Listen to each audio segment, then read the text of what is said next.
Hello and welcome to this update video. I am the General and I'll tell you all about the changes that has been made to the combat system in Minecraft 1.9. I will focus only on the changes that were made to how combat was overhauled. If you wish to learn about any other features in this update, be sure to check out some of my other videos. Links will be in the video description as always. First off, weapon damage is now dependent on an attack strength bar, which has a cooldown after attack is executed. This attack strength regenerates over a short period of time and is indicated on screen via a visual representation of a sword. This visual indicator has to be turned on in the video settings of the options menu and has three settings: off, by the crosshair, or next to the hotbar. Mine was set to off by default, so make sure to activate it in the options menu. In addition to the icon showing you the charge of the attack, there is also an animation of the tool itself in the player's hand, which is a great way of knowing without having to stare at the little icon. The more filled this bar is, the higher damage is dealt. It ranges from 20% to 100% strength, depending on how much is charged between strikes, so there will be no more spam clicking. The speed of this cooldown regeneration depends on which tool is used. This is where it all gets very technical, but in short, the sword is faster but does less damage per hit than an axe, which is slower. I'll put a graphic on the screen that shows you all the technical details that goes into it, so feel free to pause the video here and have a look at it before we continue if this is something that interests you. Ready to continue? Good!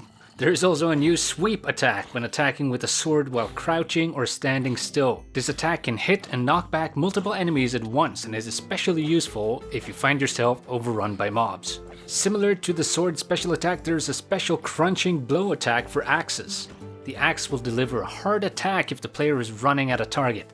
This special attack has an increased chance to disable shields. This is especially useful in a PvP setting. Speaking of shields, these are also new additions to Minecraft 1.9.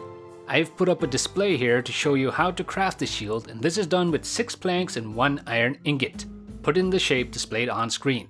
To use the shield, press the right mouse button. This shield will significantly decrease damage from enemy attacks and even has a chance to ricochet arrows and have them bounce back and hit the attacker. This makes it a fun tool to taunt those annoying skeletons with. Finally.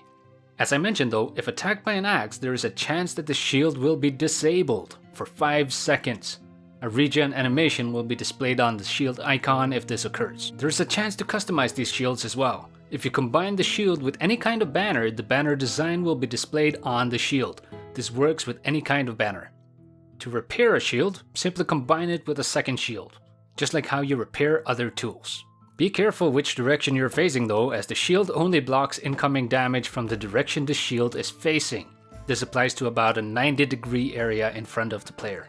Another significant change to the combat system is dual wielding. This allows the user to use both hands, where one can be used for a primary tool or weapon, and the offhand can be used with a shield, torches, blocks, or simply as an added inventory slot.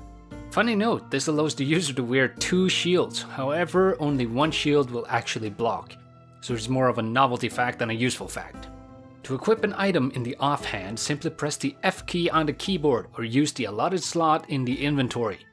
If there is already an item in the offhand, pressing the F key will swap the items in the left and right hand.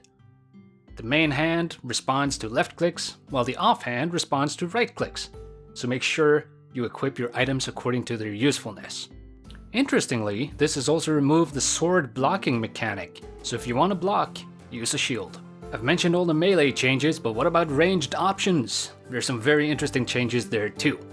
A quick mention that when you fire an arrow, there is now an animation on the hotbar to represent that the bow is drawn and how much is charged up. Neat! There are now new arrows, and probably most importantly, spectral arrows. I created a graphical representation of how to craft these arrows, and it takes 4 glowstone dust surrounding 1 arrow. Somehow it makes sense that this gives you 2 arrows. Either way, that's how it's made. These arrows create a glowing outline around the target that is hit, and can even be seen through walls and foliage. This glowing status effect is applied for 10 seconds. And this outline is white by default, but will change based on team colors in a PvP scenario. Notably, if you are hit with one of these arrows yourself, it will be listed as a negative effect due to the fact it prevents you from hiding from other players in a PvP setting. Other new arrows that are added are tipped arrows, which basically allows the player to apply potion effects to an arrow. This means that you will be able to, for instance, make poison arrows or regeneration arrows, depending on your need and situation. These arrows are made by surrounding 8 arrows around a lingering potion. I will make a separate video on brewing and enchanting, but I'll mention that a lingering potion is made using Dragon's Breath. I showed you how to get Dragon's Breath in the video about the end, link will be in the description if you missed it. When these arrows hit a target, the potion effect is applied to the target, or yourself if you should so choose. When firing arrows, it chooses the arrows by selecting the ones in the offhand first. And if there is none there, it goes from left to right on the hotbar, so place your arrows according to which ones you'd like to fire first. And at the end of this video, I got some very good news. If you're left-handed in real life just like me, you might be pleased to hear that you are now able to switch to a left-handed option. That's right, you're no longer forced to be right-handed. What a time to be alive. This can be done through the Skin Customization tab in the options menu in the game. A note on this is that it will change the orientation of the offhand slot, plus the attack charge indicator as seen on the screen. That should about cover all of it. If you're wondering about any of the other changes in Minecraft 1.9, be sure to check out my other update videos. All relevant links will be in the description below. If you enjoyed the video or found it useful, please leave a like on it for me. It helps me more than you can imagine.